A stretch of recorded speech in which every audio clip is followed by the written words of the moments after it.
Sur le plateau de Ça fait l'actualité, depuis l'ouverture de la COP15 le 9 mai dernier, nous avons traité de plusieurs sujets, notamment la jeunesse et les emplois liés à la terre, l'autonomisation des femmes, la sécheresse et la restauration des terres.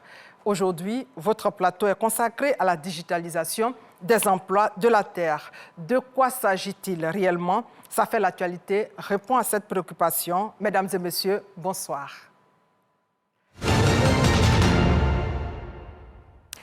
Pour bien comprendre le thème digitalisation des emplois de la terre, commençons déjà par suivre cet élément de Ouattara Seydou et d'Achille Godreau.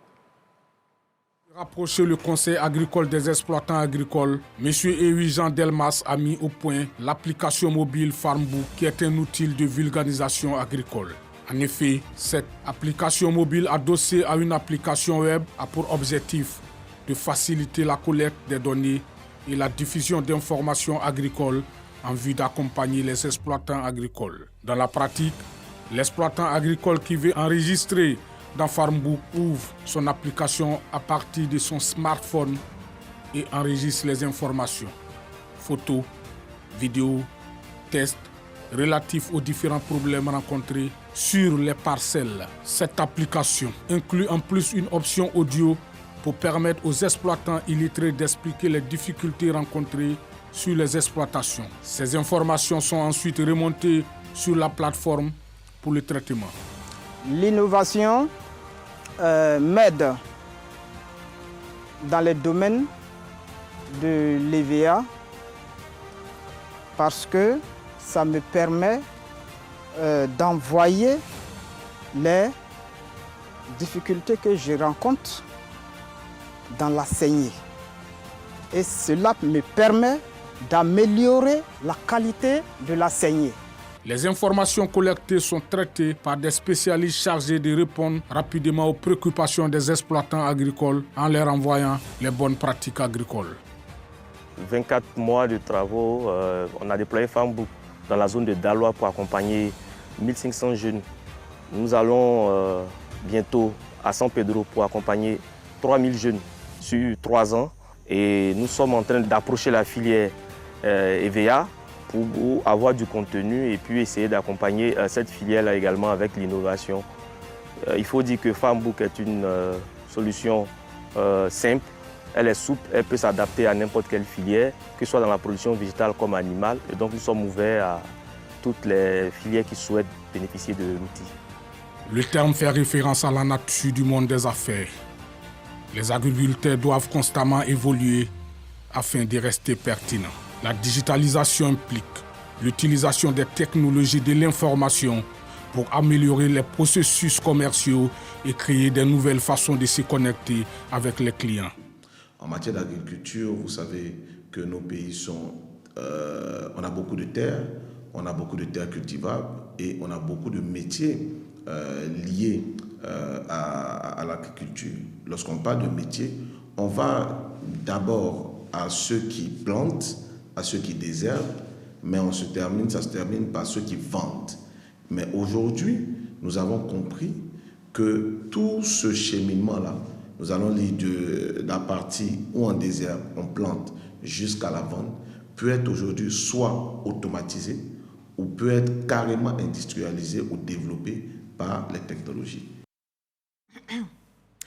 Voilà, bonsoir Monsieur Komoué Bernard. Bonsoir Madame. Vous êtes le directeur général de la planification, des statistiques et des projets et vous êtes notre invité du jour. Docteur, ensemble, nous venons de suivre l'élément de Ouattara Seydou et de Godreau sur la digitalisation des emplois de la terre. Votre commentaire déjà? C'est vraiment très rassurant de savoir que, effectivement, au niveau de la Côte d'Ivoire, au niveau du secteur agricole, nous avons des avancées notables, et notamment dans l'application des outils, des technologies dans le secteur agricole. Je pense que l'élément qui est montré montre à quel niveau nous sommes. Et c'est véritablement très apprécié en ce qui concerne ce jeune start-up qui véritablement applique l'outil et qui permet véritablement de régler un certain nombre de difficultés auxquelles font face les producteurs.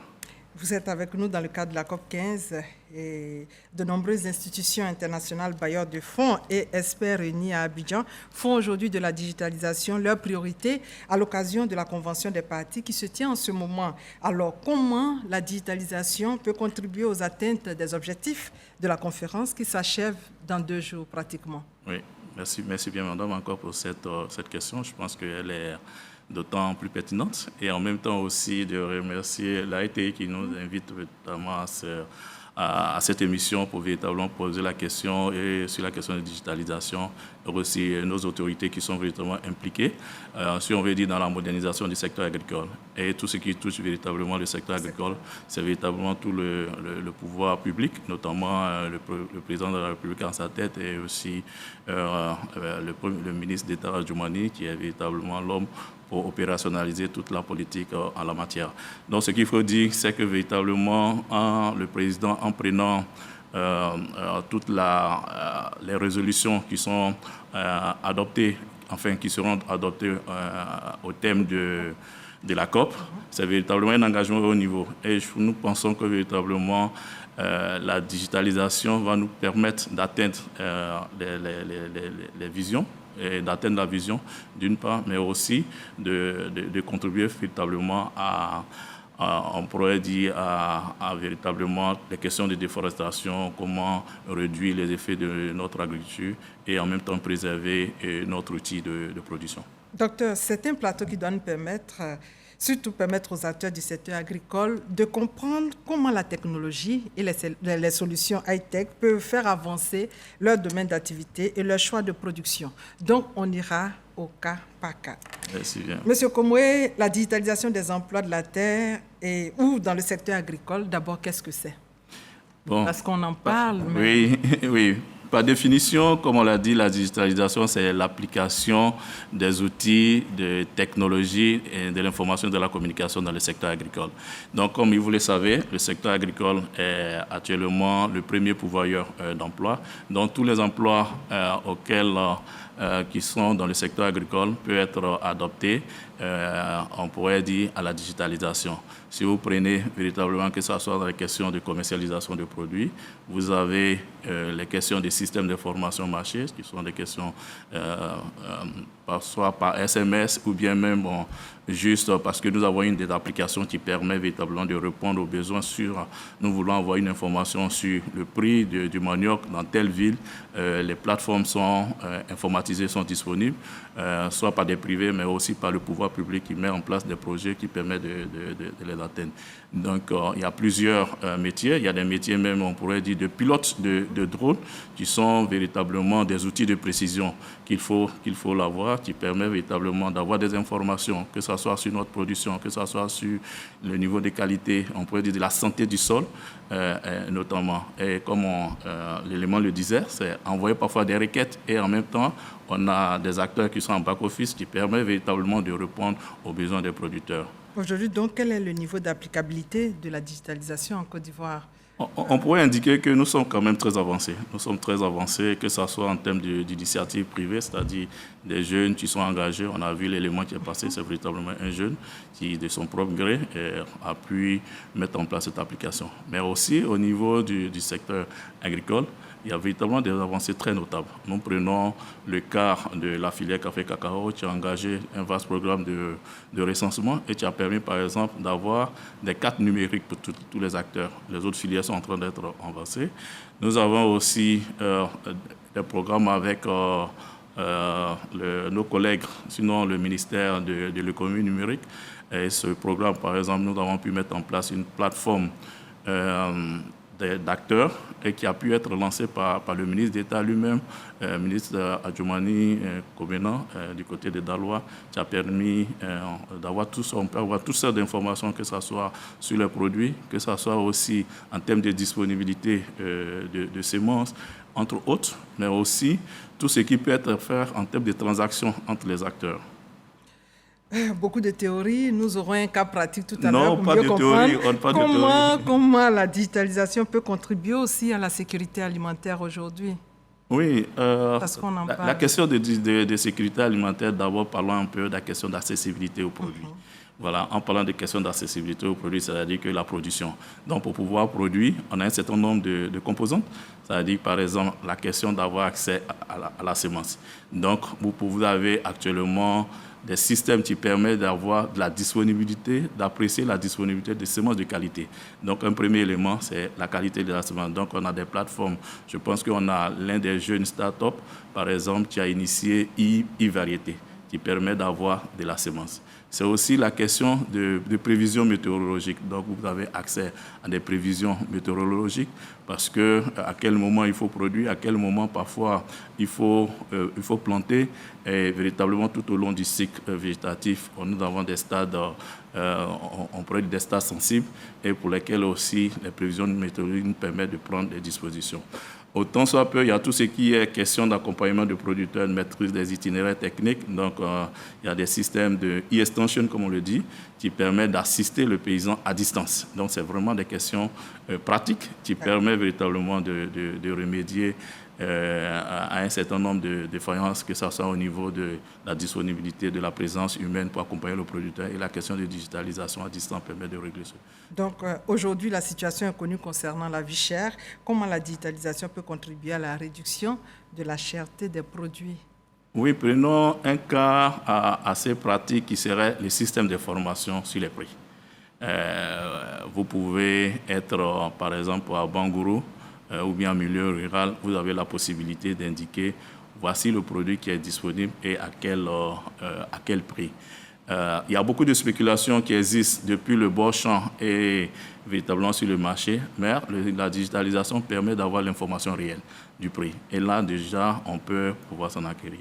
Il y a aussi de façon directe ceux qui sont capables, vous pouvez acheter votre produit directement parce que vous êtes connecté, vous êtes sur une plateforme informatisée qui vous permet d'avoir accès au prix. Donc, ça permet d'éliminer un certain nombre d'acteurs.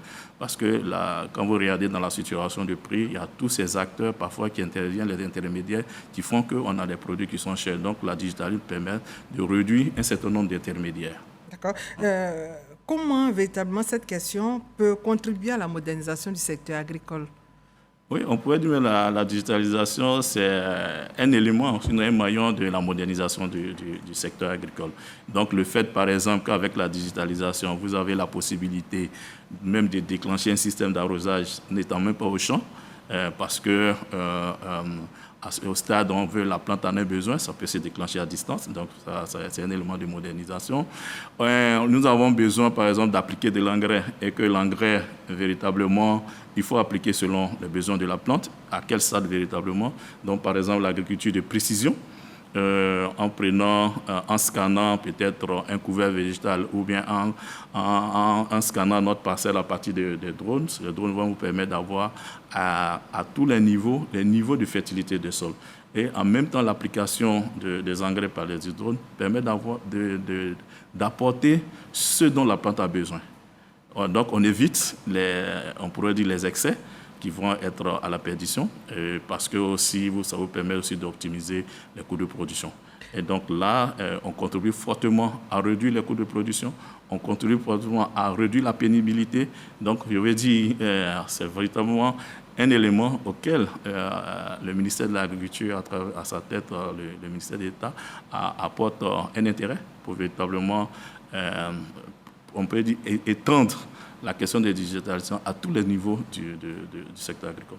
Donc, M. Komboué, nous avons essayé d'expliquer un peu le thème digitalisation, mais de façon pratique, comment la digitalisation se fait? Là, vous avez votre tablette. Oui, nous allons madame. demander à la réalisation de faire un gros plan. Pouvez-vous nous montrer un exemple de digitalisation? Est-ce que la réalisation peut nous aider? D'accord. Donc déjà, je pourrais dire, je vais prendre l'exemple de l'un de nos projets, que nous exécutons directement avec le ministère de l'économie numérique. Donc nous avons une plateforme. Monsieur Komboué, excusez-nous. Ah, d'accord. Vous nous demandez, d'accord, bon, la réalisation essaie de nous expliquer que c'est un peu difficile, mais je ne sais pas si vous pouvez présenter la tablette. Quelle position qui vous arrangerait? Voilà. Donc, vous avez, par exemple, ici la plateforme AgriStore, qui est une plateforme qui a été initié dans le cadre du projet PSNDA, c'est le projet de solution numérique des zones désenclavées et de e-service, en fait e-agriculture si on veut le dire. Donc ça a permis de créer une plateforme, AgriStore. Donc la plateforme permet véritablement d'avoir, si vous regardez au niveau accueil, d'avoir tous les produits dont... on voit le maïs quelque part. Oui, on voit le maïs, ça veut dire que c'est l'un des produits phares pour cette plateforme.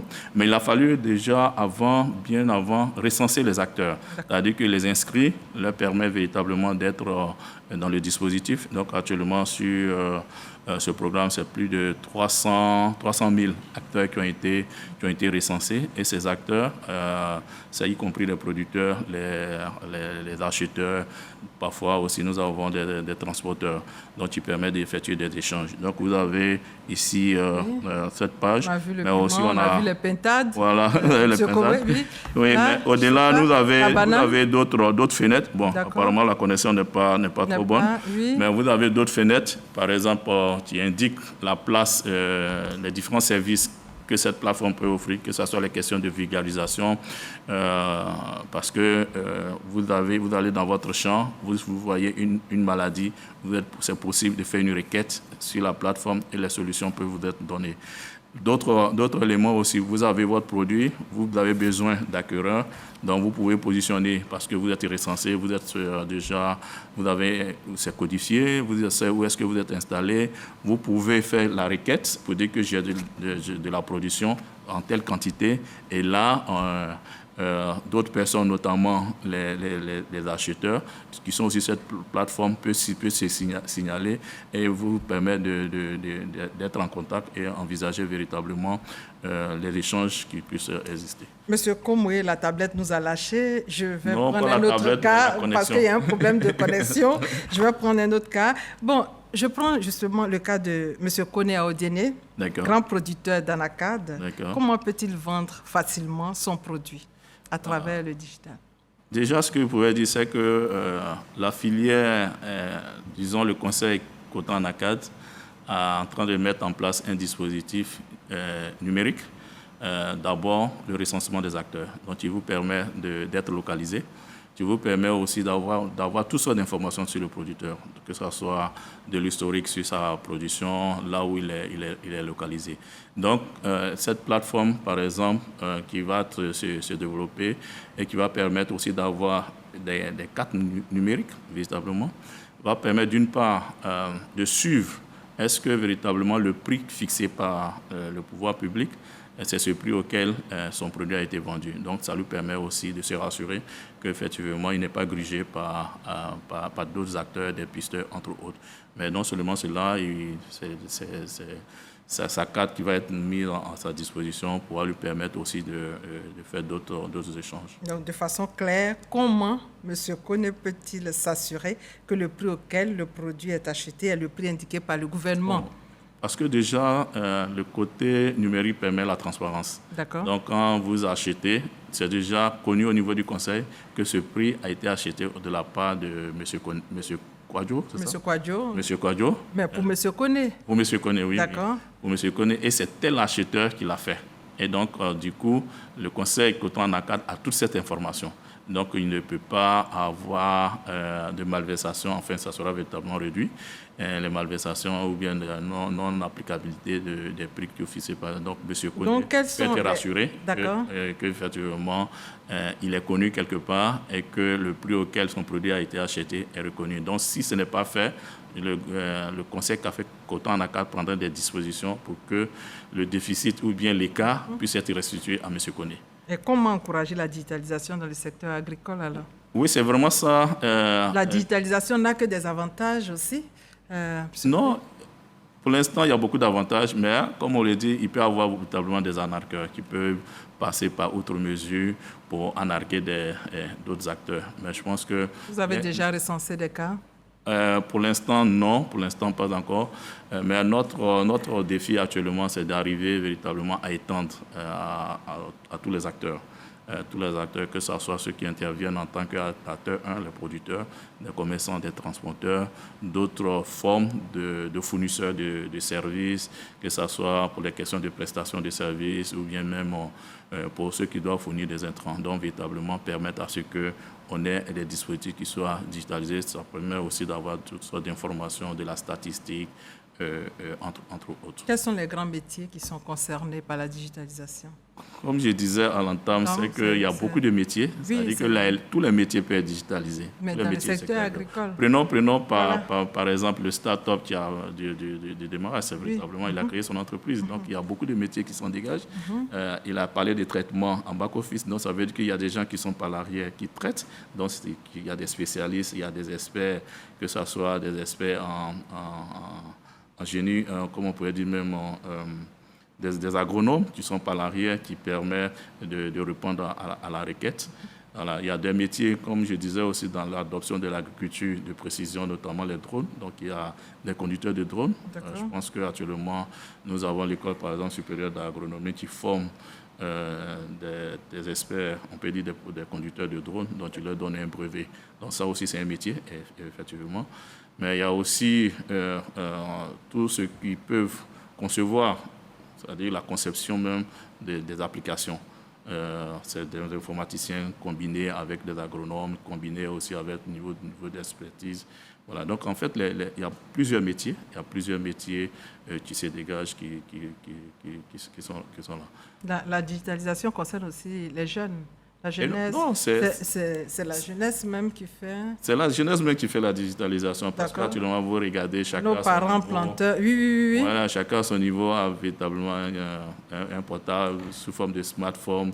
Donc, au lieu peut-être d'aller sur certains réseaux sociaux, je pense que nous attendons beaucoup d'eux sur les questions de digitalisation et aussi dans la conception des applications qui puissent servir.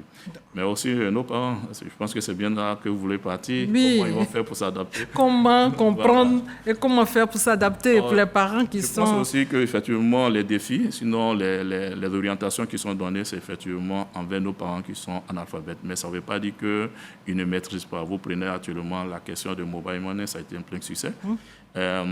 Donc, ça veut dire que les parents sont capables. Donc, il suffit d'adapter, que ce soit dans la conception des applications, pourquoi pas ne pas aller avec des images qui permettent aux paysans, qui permettent à l'acteur d'apprécier, sinon de déchiffrer un peu le langage qui est par l'arrière. Il faudrait qu'ils soient sensibilisés et informés sur la question. Est-ce qu'à ce niveau, il y a des actions qui sont menées? Oui, naturellement, dans la question... Dans le pays profond. Oui, dans le pays profond. On a la question des conseils agricoles. Il y a des langages, il y a des messages qui sont donnés. D'accord. Donc, il y a même dans l'accès à ces outils, il y a des messages sous forme en langue vernaculaire qui sont donnés dans le pays profond. Mais aussi, actuellement, notre vision, c'est d'installer des centres de proximité sous forme de call centers qui permettent véritablement aux paysans dans son village de véritablement envoyer une requête parce que nous avons installé des centres de proximité. Donc, nous avons un programme dans la région du Bélier qui va développer cette approche dans cette région d'abord dans un premier temps et qui va s'étendre dans la partie nord à partir de 2023. Monsieur Komoé, est-ce qu'on peut avoir des exemples de pays en avance sur la question? Bon, c'est les pays développés, si on veut dire. D'accord. Dans le monde, c'est les pays développés. On a le Japon. Je pense que même là, nous avons certains de nos collaborateurs actuellement qui sont... Deux cadres voyants. Voilà, 2 cadres de notre département qui sont au Japon pour apprendre les technologies dans le secteur agricole. Voilà, donc. C'est la COP 15. Comment véritablement la digitalisation peut contribuer à la mise en application des résolutions de la COP d'Abidjan? Oui, je pense que prend fin dans 2 jours. C'est une opportunité pour nous d'avoir la digitalisation et puis je pense que ça va permettre de vite atteindre nos résultats, nos objectifs. Dans un premier temps, je pense que sur les questions de déforestation, c'est véritablement déjà de capter là où nous devrons mener les actions, donc les questions de survol, à partir des drones pour identifier là où on peut pouvoir initier, mais aussi de regarder sur le suivi, l'avancée. Comme on le disait, c'est aussi des questions de préservation de sol. Donc, les outils de précision qui sont adoptés, quand vous prenez actuellement dans la filière coton, nous adoptons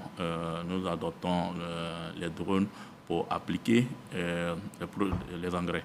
les engrais et puis autres produits chimiques. Donc ça permet de réduire, on peut dire, les excédents. Donc ça permet à la plante, enfin on envoie à la plante ce dont la plante a besoin.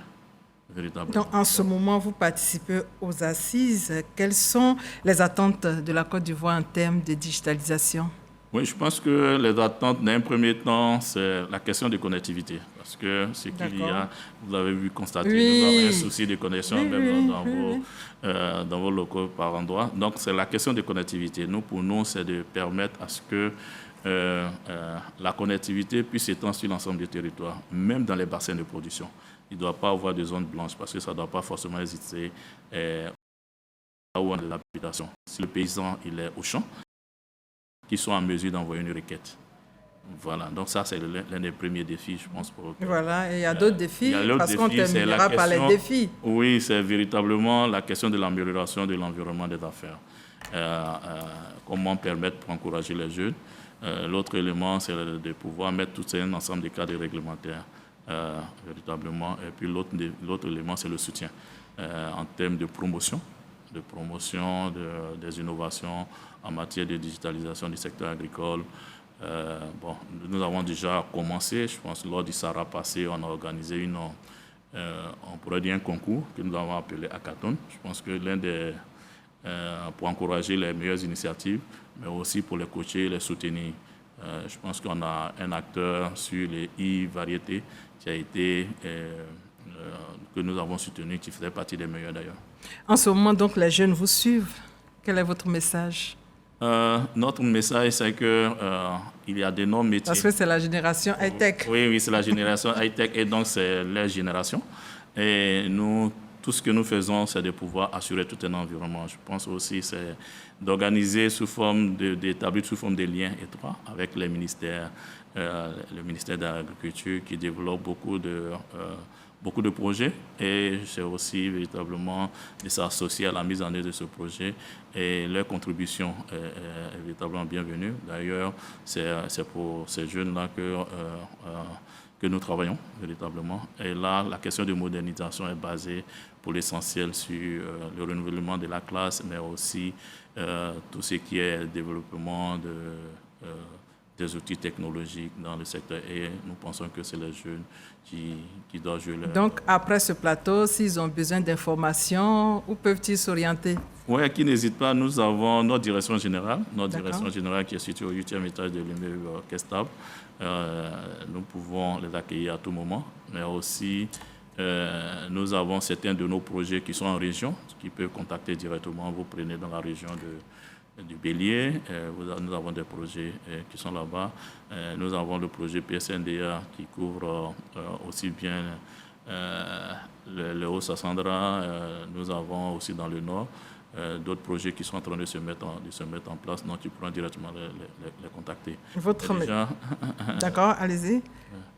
Mais déjà, nous disons qu'au niveau d'Abidjan, notre direction générale est disponible.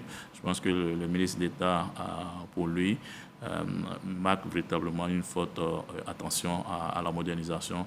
Donc, tous les acteurs qui veulent contribuer véritablement, je pense qu'il nous a donné les instructions pour véritablement les aider, les soutenir pour parvenir à la modernisation. Donc là, vous venez de parler à la jeunesse, vous allez parler à nos parents planteurs qui sont dans les zones lointaines. Quel est votre message par rapport à la digitalisation? Parce que c'est eux qui font les champs, qui font la terre aujourd'hui. Oui, nos parents, comme je disais, c'est des véritables scientifiques. C'est des véritables scientifiques et ce sont les premiers acteurs. Et tous ces outils qui sont en train de développer, c'est pour leur faciliter les actions.